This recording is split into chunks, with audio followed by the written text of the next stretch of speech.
This is Scouting Hot Finds Radio. Jason Spangler, the Santee Swapper, your host. This is episode 86 of the show, and tonight my guest is John Athayde. Thank you for coming on the show. Thanks for having me, Jason. Just as a little bit of a background, can you kind of tell us how all this started? And maybe just in a real simple terms, what is Patch Vault? Sure. Well, Patch Vault, and we're actually at .org still. .com we've been trying to acquire for a while, but the person's been a little hesitant to give it up, even though they have nothing there. But so we're Patch Vault, patchvault.org. Basically, I about 2013, I was kind of looking around and seeing what was out there and kind of getting frustrated in my own collecting efforts. I'm in Virginia, and while we had some very good resources in Seneca, which was the lodge I was in at the time, we didn't really have anything online. We have Glenn's site, VAOA, but it wasn't really meant for a checklist. It was like a history site, which it does a great job of. And so I was like, maybe I should figure out how to make a blue book. I could do that. I can code. I can do design. Yeah, I'm going to build the blue book online. Great. And then, no lie, maybe 2 weeks into the project, I heard one of your episodes where you had the Dallas tour going on, and very long, in the room recording of them talking about OAIG. And I was like, well, I'm not going to reinvent that wheel. Never mind. Those guys got it. Good. So I kind of just dropped the project, kind of stuck, just kind of sat there. And I had some initial conversations with Glenn Chase. And the one that really kind of put the bug in my ear was with Rob Cutts. For those who don't know Rob, he was an early editor in the Blue Book, big Maryland guy, and he's been in Seneca for many years as well. Excuse me. And so he basically was, we were kind of just talking back and forth about what is catalogs and what is the best way to catalog issues in the modern era. And the phrase that has stuck with me is the image is the best representation of a patch as far as the listing goes. You can't really beat a front and back image. So with that kind of stuck in my mind for a while, and we were expecting our first at that time, our first child, and so babies and life and moving from moving up to Charlottesville, Virginia, all that kind of took over and come back around to this in late 2016, and I see that really nothing had changed, nothing had happened. So I kind of reached out to Glenn again and said, hey, 6 months, what can we do before our conclave? And so which is usually end of April. So we just went, strong-headed right ahead, and we got a good amount of Virginia, listed and built out. And I kind of showed it to Rob Cutts and a couple of the other guys from our lodge, like Larry Johnson, at Conclave, and got a lot of feedback. And then we basically spent the rest of 2017 just getting Virginia online. And from there, other people started to get interested. Todd Rogers came on board and brought his extensive Western Pennsylvania collection, and a whole bunch of other people involved too. So Dustin Ferris and Dave Scotia and a bunch of those guys all started collaborating and contributing. And so we put in the last year, we've launched 50 lodges, in addition to the original 12 from SR7A and its ancestors. And we've got about, in development is kind of a open-ended phrase. We've got about 70 or so that people are working on at various stages. Some are the person's just started and they're just scanning stuff, or they're working with their lodge to pull the issue together. And some of them are, like the Thomas Paine is almost done with about 2 or 3 of those, Nashatindi and a couple other ones that are. So he's been doing a lot of work recently. Well, let's go back in time a little bit, because I know that one thing we want to talk about is how the technology has changed so much since OA Images was built maybe 20 years ago. Can you kind of dive into that a little bit and just say, where we've come with technology and how today's technology makes it so much like this in a way would be a revolutionary leap from where we were with OA Images? Yeah, and so when I started trading, I was a youth in the early '90s. So I made Vigil in '94, and I was in it was Kickdan at the time. And the best thing we had was that little book that had the numbers book. I don't know what the right name for it was, but I know you had a couple of those you just sold recently on the Facebook site. But we basically went through, that was like the creme de la creme, a black and white image. You had a rough idea that you would never ever possibly own a Wichita 35. And so that's the kind of stuff that we would see. And we going from there, back in that day, you had to photograph stuff on a very fancy setup with proper lights. That was typically the slide film. Then you'd get that digitized somehow, or you would be doing camera paste up. This was still early days of, say, like Adobe PageMaker. And then you would send that off to a printer somewhere, and then they would do all the fancy work and send you a book. You know, the internet was barely AOL at that point. You know, you barely could get online. And if you were, it was like a BBS. So you weren't sending huge images back and forth. Nowadays, the computers I was using then are less powerful than my iPhone. And you've got massive data networks everywhere. You can take a picture immediately and be sending it to someone, and it's a 5, 6, 10 megapixel picture on your camera on your iPhone now. So the stuff that we couldn't even dream of doing 20 years ago is now commonplace. And we're still having, images that are not color corrected and bad lighting. And especially, I'm now in Shenandoah Lodge, which if I could join a more difficult to collect lodge, I'm sure there's probably one, I don't know what it would be. But our standard issues are insane. It's like, this is just a slightly different blue. Well, if you've got two different pictures from two different people, you can't possibly tell what those blues are. And so you need to basically be able to say, hey, we're going to put these on a plate, we're going to scan them together, and now we're going to color correct them together, and you can actually see those blue differences. You can get in there and zoom in and see those thread differences. I know Tonkawa has some crazy stuff where it's like you got to zoom way in and see the stitching difference between the A and the B. So that's the kind of technology difference. You couldn't easily send a 3,000 pixel wide image to somebody in 1999. That was hard work, or it was on a CD or something. And now that happens daily. So being able to leverage the tech we have today to get people using and getting better information about their collections and what they're trying to collect is kind of where a lot of this stuff seems it needs to go.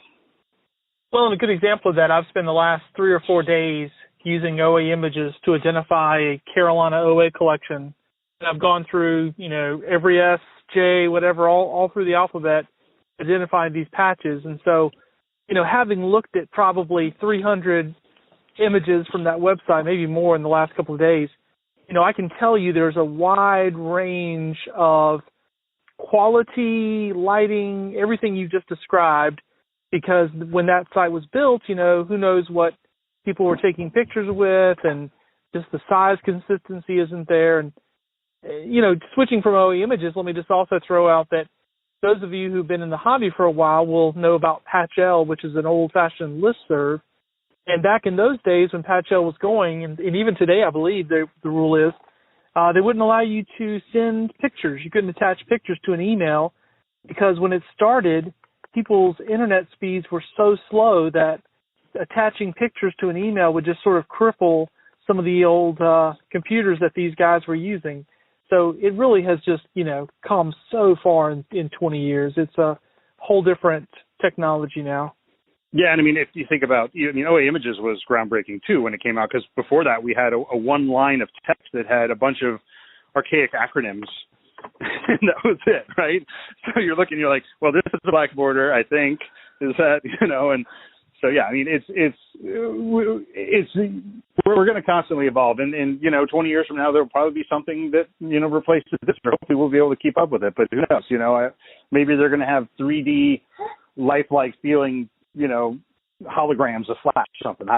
Who knows? But technology is always going to move forward. So we got to, keep it up to help the hobby and help the collectors. Okay, so at some point you guys decided to take this project, which again started off as kind of a Virginia-specific project because that's where all you guys were, and you decided to kind of open it up, which also kind of puts you in this challenge that the guys doing the OA Insignia Guide are in, as far as like old blue book versus changing numbers versus, rewriting the numbers. Can you just kind of talk about, for Patch Vault, what kind of guidelines have you guys set up, or let's kind of start down that road? Sure. So we do follow the OA IG 2017 new guidelines very closely. That was so many people working on that, and I'm going to trust that document has the backing of most of the collectors out there. There's a couple things we don't do. First off, chapters are issuing entities. They belong to a lodge, but they're issuing entities in our system. So we don't put a C in front of a chapter patch. Second big difference is when something's been renumbered, we don't add a hyphen. I've had people that have hyphens and don't have hyphens for years, and so that to me just was potential for confusion. We also believe that you should renumber early and often. If you find something, change the numbering, fix it. Make a note of when it changed and what changed. There's always going to be a new patch that pops up or something. People are going to find some weird thing or, it's getting better, but even with, for example, Blue Heron 349 out of Virginia Beach, we sat down at the Norfolk Tour last year, and Joe Close and Mike McCoffin and a couple other guys brought out all their diamonds. And we were looking at the old list, and it was completely off. And the way that the lodge itself considered all those neckerchiefs actually issues, even though it was the diamond on a neckerchief, because there was embroidery and the difference in the embroidery and stuff like that. So there's, a lot of that kind of getting that numbering right.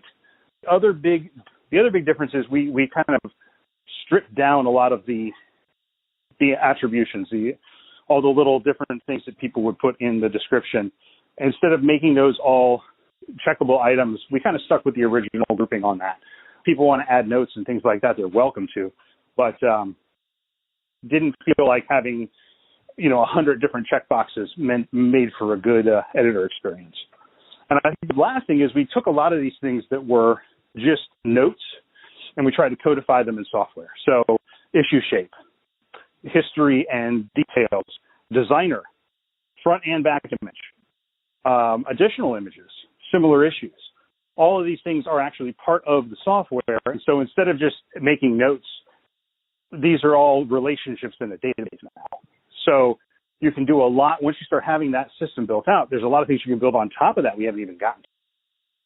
Well, and I know that one of the dilemmas that I heard in that original Dallas Tradery conversation that I recorded that you referenced to begin the show with, I believe it was Roy Moore doing the talking, was this sort of a dilemma with renumbering issues. And I think part of the pushback, and this is interesting because it exposes what you guys are doing. You're building something for the collectorate, and I think that dealers might be the ones who have a hard time with renumbering because they lose all the data, pricing data that's so precious to them. And not only that too. Like if I take Kecoughtan's a great example. We have an R1, 2, and 3 that are actually event patches. There you go. If I say that is now an E1976-1 instead of R1, I've effectively knocked the price down by 80% or something in many people's eyes. Sorry. I don't know. I mean, my attitude is I'm between what the lodge says it is and then going back and finding out history. So going and talking to people like St. Fairchild, who was an advisor at the time there, and getting all these guys to saying, what was this patch actually issued for? And, some like with Kecoughtan, we have yet to renumber because, again, we have so many of the Juan Seneca guys are very strong traders, very green, people like that. And Doc Ron Godby was from Kecoughtan as well. And so we have a lot of this history there and a lot of tradition. And these guys were my mentors when I was a youth. So I'm also not trying to upset them at the same time. So as we move forward, a lot of this is, me kind of talking with, some of these guys in the lodge and saying, hey, how do you feel about this? Like the 4.5 is one of the white background ones there. And it actually, with our research, Glenn has found that it was a reject. And so it should actually be a Q. Oh, that's going to go over well.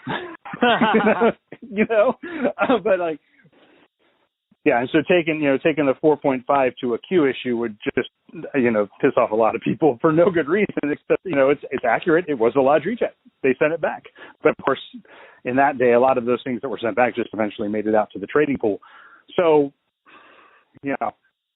some of this stuff is not worth fighting over. And some of it is, especially with active lodges, we're really big into trying to say, hey, let's get the numbering right. Let's fix the numbers and make this an accurate assessment of what happened in order and what's there. We also have so the patch vault's mentality is the official quote unquote patch vault number is what the lodge says it is. We then support having every issue can have its VV6 number as well. So for Blue Heron, for example, Blue Heron was adamant that the Purple Water was their S1, and they had the history to back it up. So they changed it. Blue Book says that's S3. So you can sit there and see it says S1, but underneath it says OABB S3. So people who have the old numbers or are working on the old numbers can compare and see this, and then the Lodge official is what we are putting in. You know, in that old system, there were a couple of really quirky things. And one of those was the idea of an F flap, which is, you know, not fully embroidered. I guess that's where they get the F from. But then since that time, lodges have come out with flaps that have felt backgrounds. I mean, heck, there's even wooden flaps now I've seen. Oh, yeah. So did you guys play with any of those, you know, long-held definitions, or did you just stick to the old script there? We didn't really want to rock the boat too much. Joe Close is one of the people that's heavily involved in kind of the concepting here, and his attitude was everything's F. And he's like, no more whatevers. You know, if it's a flat-shaped thing, it's an F, and that's the end of it. And I was like, I really don't want to start that war. So we decided against doing that. We do support basically what the 2017 guides have. So there are W is woven, F is a non-fully embroidered flap, B is bullion. Those things are still there, and that's how we kind of stuck with it, because I'm not heavily involved in ISCA enough to be able to say this is what the collector should do. I didn't feel it was a fight worth having. I felt it was more important to kind of work on imagery and cataloging as opposed to redefining the entire system that had been in existence for, 25, 30 years at that point. You know, one thing that you mentioned was lodges are in charge of their listings, and this kind of speaks to me because I just recently wrote a lodge history book, patch book you'd call it, for my lodge, and actually worked with another younger collector who had some fresh eyes and had some good perspective. And we didn't radically change anything, but we know that we got the story right on some things, especially some little quirky things that were in the Blue Book. There's some Z's and stuff that weren't really exactly right.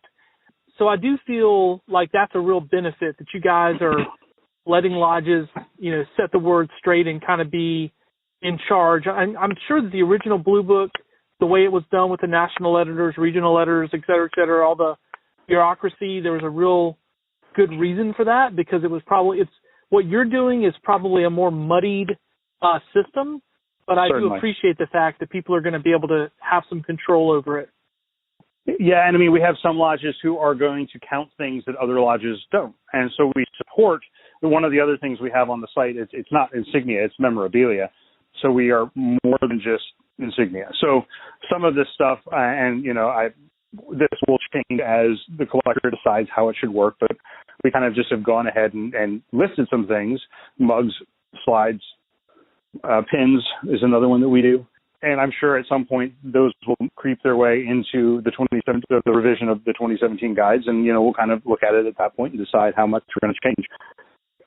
Having the lodge do it, I mean, this was always frustrating for us in Virginia because there were a bunch of inaccuracies in our mind with the national listings. So kind of we're just like, this should be a lodge thing. I also am very much, we've been partnering with lodges too. For example, Tutelo lists us right now. If you go to the Tutelo site, you go down and they have a official online memorabilia listing, and it goes over to the Tutelo page on Patchfall. I didn't even know Scott Smith was going to do that, and that showed up, and I was very excited when that happened. Likewise, we're working with Shenandoah and Nawakwa and providing back the scans that we've done. So everything we're scanning is these high-res scans. You can take any given patch and print it out at 300 DPI on a letter-sized piece of paper. So all this stuff with all these lodges doing history books right now, these images are going back to them so they don't have to go through and do all that work. It also helps us because we're now able to get more information and more detail from the lodge. Who designed this? How many did you issue? Things of that nature. Especially when you start digging into history, if nobody captured that in the past, sometimes you just got to find who's the trader that's willing to go dig through the lodge minute meetings and the order history and find all of that paperwork and pull those numbers out.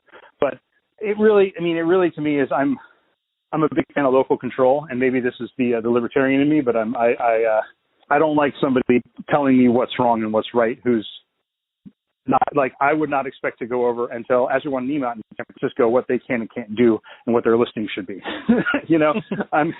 And likewise, I wouldn't want somebody in San Francisco coming over and saying, well, your listing for Kickotan should say this. Why? Unless you were in Kickotan Lodge and can prove me history-wise what that should be, then great. Let's see that history. I'd love to see that history. Let's capture that. Let's share it with everybody. So that's kind of where, that's what a lot of the initial thoughts about lodge control came from, and that's kind of become one of our foundational tenets, which I know does put us at odds with some of the more centralized efforts.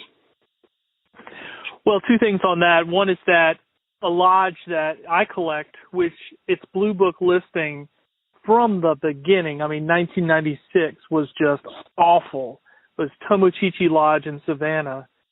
Just to give you some examples, they have 2 listings in there where the patch doesn't actually exist. Yeah. Because the way Blue Book was done, they just had to skip over those. They couldn't go back and fix it. So it says in the later editions it says, oh, sorry, S whatever it is, 21 doesn't exist. And I know that several of the issues, you can just look at it and tell they're way out of order. It's like, who the hell did that? That's, but since then it's been frozen and it's chiseled in stone and it's all screwed up, and it's frustrating as a collector to go, and I just recently had a collection in from Tomochichi, and to go in and say, I know all this is wrong, but to speak the language that I need to speak to the collectors, I have to use, S6 when I know it really came out in 1989 because I know the guy who designed it. It's frustrating, but that'll get cleaned up.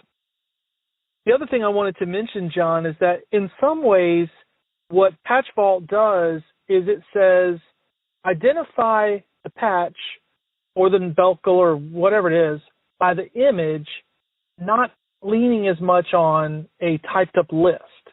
And so, that's where I want to kind of transition into the standards that you guys have with the processing and everything else, just to kind of talk about how you're making sure that Patch Vault is going to have just absolute premium visual aid for people trying to identify their collection.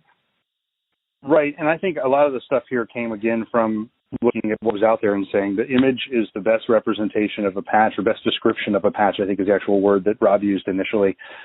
And when you go in and say, I'm going to do this, how do I do this correctly? And I spent years doing image correction and things of that nature. So this is kind of second nature to me, which I understand. The reason I spent so much time developing documentation around it is this is not something most people wake up doing. Getting that background to white, getting that patch, not just doing a quick color correction, letting the computer figure it out, but actually saying, I'm scanning this and I'm going to figure out and clamp things in just right and, try and make sure that it's as close to the real deal as possible. And then going and putting that in such a high res where you can, when you go in and zoom all the way in, you can really see actual thread details. There's really nothing that can beat that except holding the physical patch in your hand. Now, with some of these patches, that's impossible. There's some Shenandoah events that have 50 issued ever. And I'd say half of those are buried in somebody's shoebox if we were lucky. So a lot of this stuff, we're never going to hold, a lot of patches none of us can actually hold. The Kickotan X1 is a great one. There's 5. It's a $10,000 patch. We don't even have a full color image because there's an agreement with all the people that have it that only a black and white image will be released. So, we're going to honor that. But at the same point, we're going to do the best we can with the images that we have.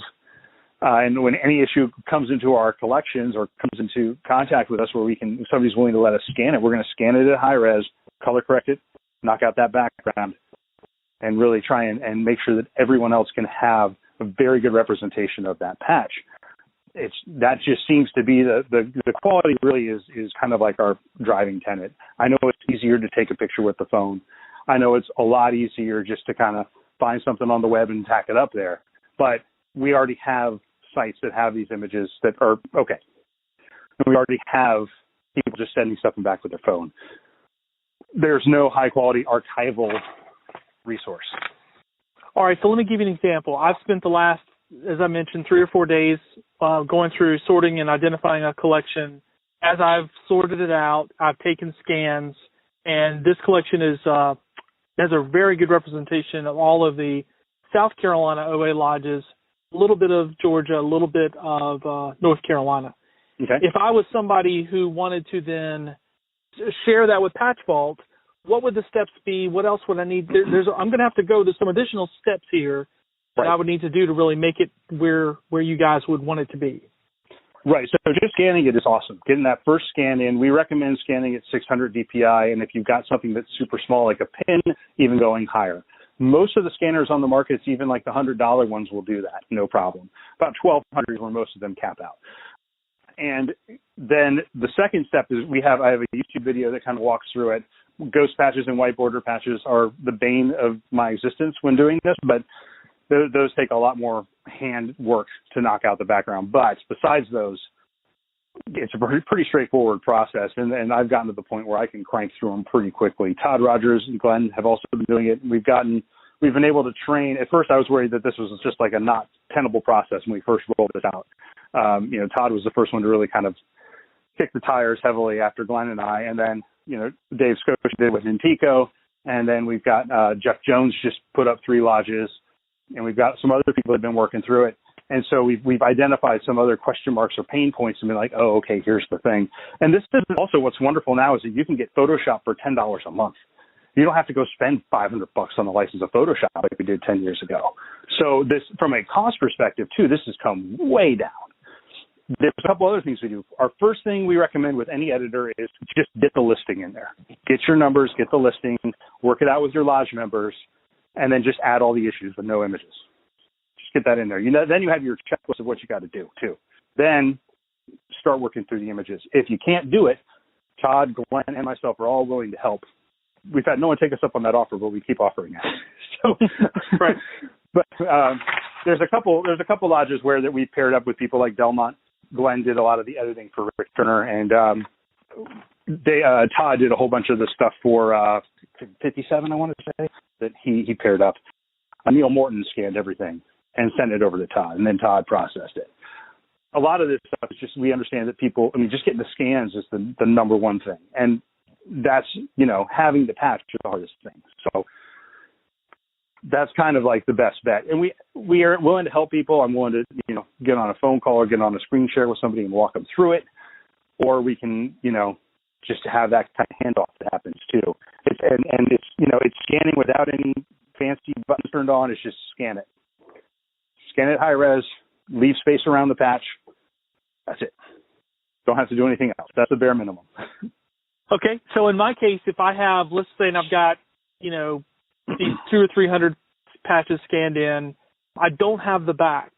So that would be an issue. So tell me what I would need to do there to, again, I'm sort of thinking out loud as if I'm somebody who might want to, step my foot into this and kind of help you guys out as a lodge editor. Sure. So, if we only have the front, we only have the front. That's kind of like level one. A lot of things, for example, Shenandoah arrowheads for 258, they're all on neckerchiefs. They're rarely found off of a neckerchief. So most of those we don't have a back image for. And so in some of those cases, I'd rather have a front image with no back than have no image at all. And in the future, if somebody finds that patch, they're welcome to scan and send in. Anybody with a registered account can add additional images or add comments. And, anybody can just email us and say, hey, I have these. I can scan the backs.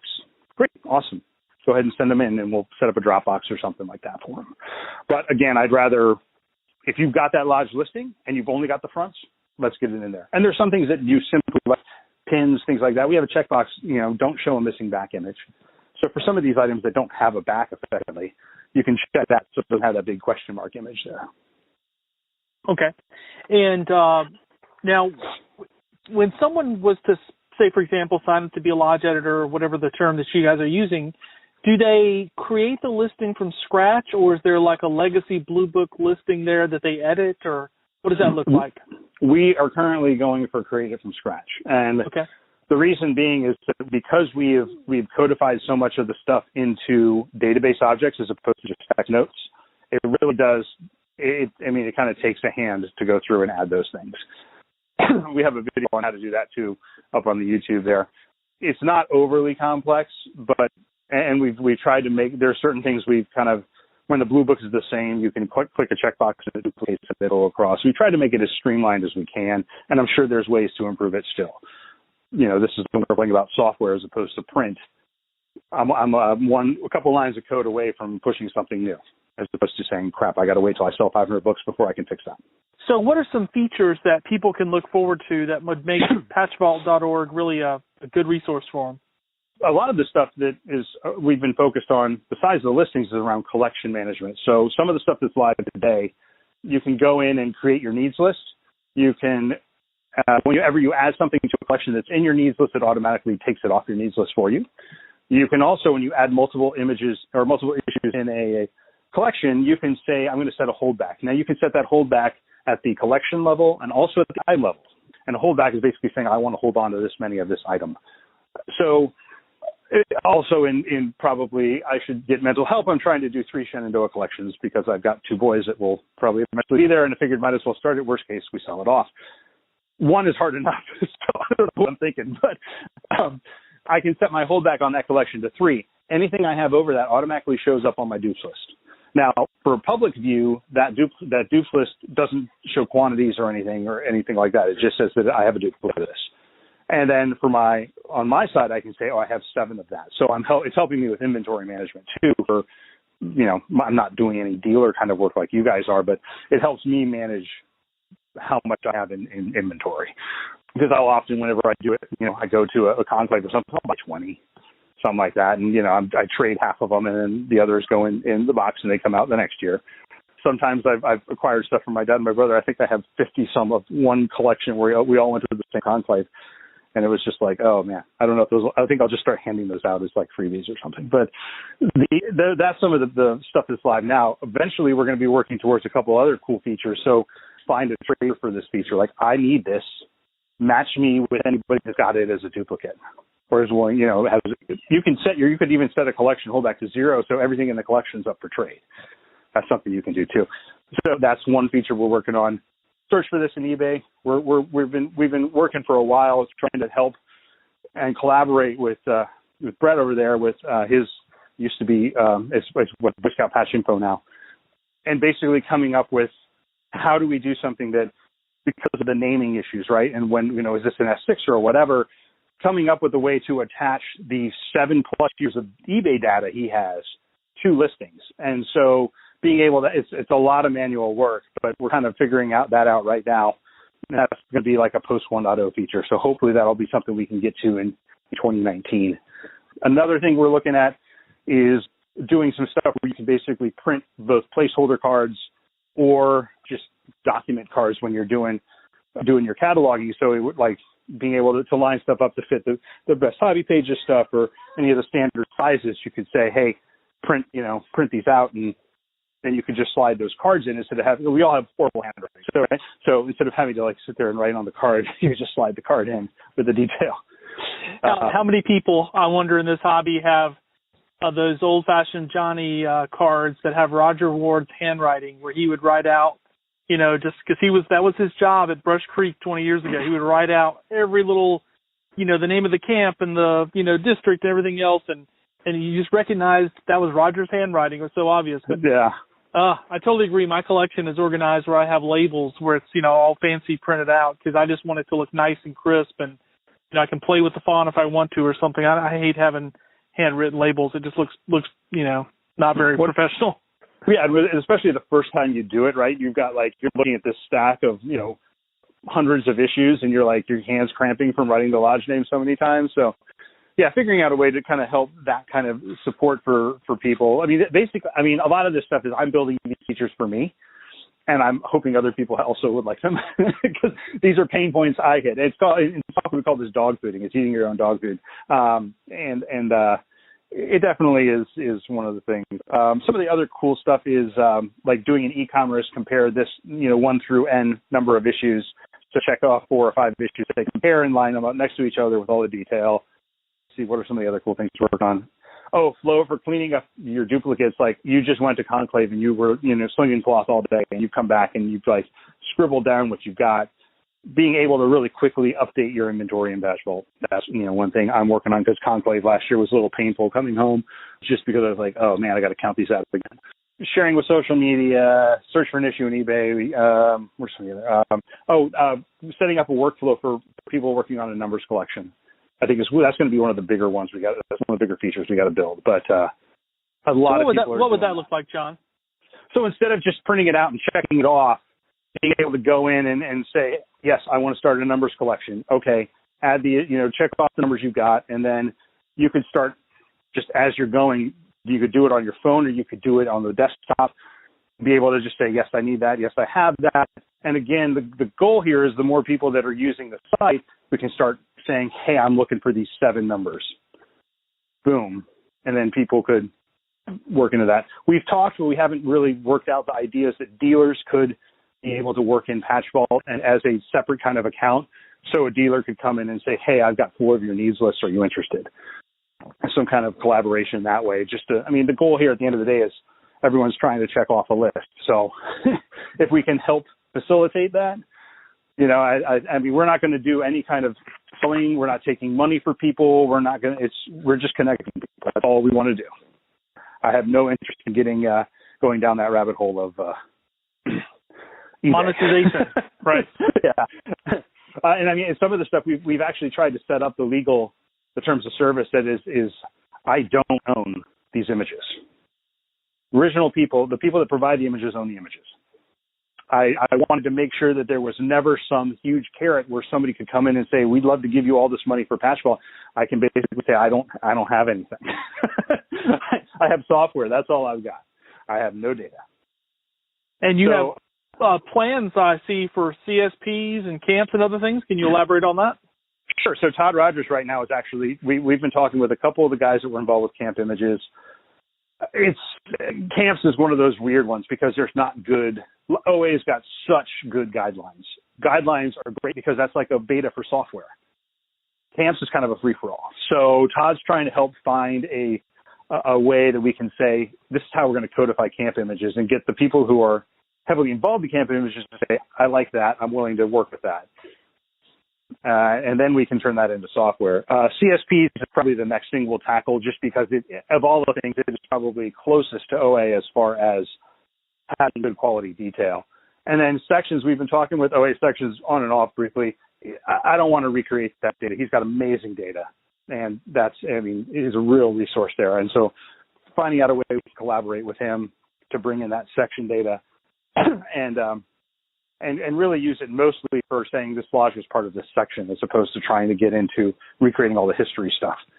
And from there, also then adding events. So National Jamboree 2017 or, SR7 in Conclave 2019 or whatever. And so when you go to that, you can say, I want to look at this event. You can see not only all the things that were issued by the attending lodges or councils or whatever, but also the things that were issued by National, Southern Region, section name, this, and getting all those entities in there and then having them collaborated and connected through an event.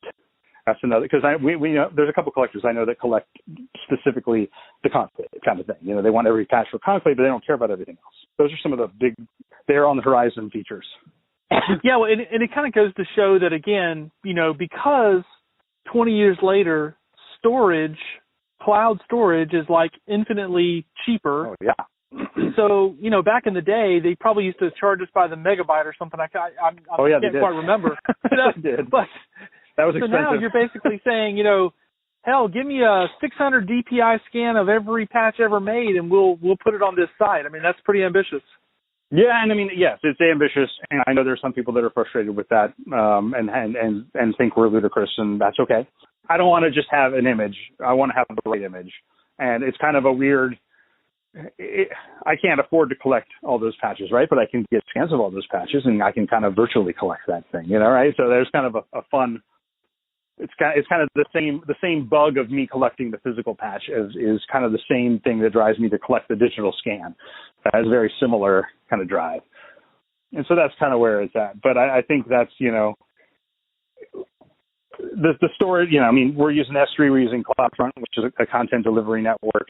The price points are so low on that I don't, I've been able to fund this out of pocket so far. Eventually we'll probably take donations and we will probably have some paid account features for people that really want to do some heavy lifting, or we'll, partnering with dealers, or some of that might go into funding the site. But right now it's just been a labor of love. And I think by me not being the sole editor and not being the person responsible for making every single update to the site, that kind of helps solve the issue that killed OA Images in my mind. I feel that it got to a point where it's just like there's a backlog he can't get through. Yeah, I think he just hit a wall and just kind of, walked away from it. Right. And so being able to have, God forbid, in software we call it your bus number, how many people on your team can get hit by a bus and the project continues to work. So by having a bus number of 1 is an awful place to be. So God forbid something happens to me, the site's going to keep running, and having editors out there and people with admin access, there's not something where it's like, oh, well, that's the end of that. We're using modern software tools. We're using modern software development practices. This is written in Ruby on Rails. And it's using PostgreSQL. We've got a lot of high-end tech here that we can really leverage to do amazing things. It's just a matter of time and effort. So it seems like you're kind of at the point now where you've got the infrastructure built. You just need some momentum with more people getting involved. Can you touch on how people can get involved with the project?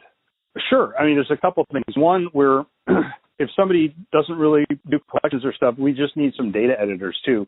So when I started this, the initial database was pulled from the Blue Book 6 text files that were publicly available. So some of the Lodge data is now 12 years out of date. So we've been going through and updating anything that's live. We've updated, and we're up to about 60, 70, somewhere in there. We're going through and adding all the lodges. Even if you can't click to a lodge, it does exist. So that's another funny thing. And just getting that data up to date. We've been using some of the resources data developed with ISCA and some of that to get that information brought online. From there, if you are a member of a lodge, we have a couple of guys that are the patch advisor for a lodge, things like that. But you don't have to be. But if you're involved in a lodge in the trading there, being able to come in and just add the listings and correct the listings is step 1. Step 2, scanning anything you have. Scanning stuff that's missing. If you go in and you see something that's already up and running, hey, but you're missing these 5 images, I got them. Scan them, let us know. From there, if you're just a Photoshop person, you like doing image work, always would be helpful to have more people that can do that. And then, again, if you're a lodge member, you have history or information about these patches, we'd love to collect as much of that as possible, just because a lot of that stuff has kind of trickled out and disappeared over the years, and it being lost is people that were in the OA, 50, 60 years ago are passing away. Some of that information just disappears. And then the biggest one is providing feedback and feature ideas and saying, hey, could you do X? Could you do Y? A lot of these things we'll look into it. It's going to be the answer. But I would love to hear concepts of how people would like to use the project. I've got ideas, but I'm not the only person here lecturing. So, being able to understand how other people would like to use Patchball is always good to hear. Well, let me ask a kind of a closing question here that might be the elephant in the room for some of the people that are listening. You started off the show by saying that, you heard this Dallas Tradery podcast, which was back in, who knows, maybe 2013, that talked about ISCA was going to tackle this Blue Book thing. And then, 3 or 4 years later, when you didn't see any, real progress, then that's when you guys kind of started. The elephant in the room is your project is sort of a running parallel to the project that ISCA, I assume, is still running with. And you mentioned some people in tonight's interview that also I heard on the ISCA side of the house. So, just kind of, you want to just kind of get that out there, so there's nothing awkward about it. Sure. No, I love what those guys have done over the years. They've been, especially the guideline development and kind of being the guiding light, as it were. I have not been heavily involved there, so I have the benefit of not having dealt with some of the political things I've heard about from various people in the hobby. We've talked a little bit with them. I've got a conversation going on with, is it Cree or Craig? Lady? Craig. There's a representative in Virginia that spells it the same way but pronounces it Cree. So I've been, I've got an email. I got to get back to him, kind of just seeing how we can collaborate and stuff. I think at the end of the day, though, we're different enough mentally about how things are to be done. We don't, they're very much national focused. They're very much a central kind of representation up to the national editor still. And they do have, local editors and stuff, but we're very much hands off in that regard. I don't want any approval, like setups and things like that. I also, I love TSPA. I buy a lot of stuff from them, but I don't want to be attached to any one dealer. I feel that by having that attachment to a dealer, it will always draw into question, who is this serving? And I mean, I'm not trying to disparage them at all, but there's always just a question of that, of like, who, you know, my attitude is the listing should be correct regardless of who that perturbs. And that's going to piss off dealers probably more than it's going to piss off collectors. So that's kind of one of the other things that we're kind of like, I don't know. I mean, I really hope they can get the gears going there. I mean, software development's hard. I'm not going to be the first to say that. I've been fighting one bug on PDF generation for a month now. So I mean, it's not, this stuff isn't easy. And so, you know, they're probably hitting similar issues with some of the stuff they're trying to do from a concept, like how do we turn this concept into software? I don't know. We may find a common ground to collaborate on, but I'm not waiting on it. You know, I waited for 3 years expecting it to happen and nothing happened. So that's why we kind of just went with it. That may perturb a lot of people, but that's kind of where we're coming from. No, listen, I think it's fine. It's sort of like my episode 85, John Clinch, you know, this one individual has taken on a massive project to sort out all the merger histories for councils, lodges. Now he's even going into camps. And so I totally admire anybody who's willing to spend their own personal time trying to help the hobby. And just like John, in a way, you've said, you know, we're not in it for monetization. We're not going to make this into some kind of a big, you know, money-making scheme and hold everybody hostage for the information. So I just applaud you for it. And, you know, I need to email you and get my login so I can start helping out and being a part of it. Definitely. That's great. Well, John, we're about to run out of time. Do you have any other closing comments or anything? No, the only other thing I can think of is people have asked why we require a login for things, and it seems that we're keeping people out. And a phrase I say often is, a scout is trustworthy, but the internet is definitely not. So that's that's the only reason we're requiring a registration, but that registration is free, and it will always be free to register for a base account. Even if we do add paid features, what's currently available on the site will always be free. All the listings, regardless of when they go in the system, will always be free. That's kind of our big tenets right there. So I want to thank, while I'm representing Patchball, there's 20 plus individuals now working on it. So this is a very much a team effort, especially on the data side. So I could not have done any of this without that team that's working diligently on adding issues, scanning pictures, and editing stuff. So that's great. That's great. Well, John, thanks very much. I enjoy following all this on Facebook. I'm one of your Facebook friends, so I get to see the farm life up there in the mountains of Virginia yes, that you guys are doing. Yeah, it keeps me busy, for sure. All right, thanks very much. I appreciate you coming on the show. All right, thanks for having me, Jason.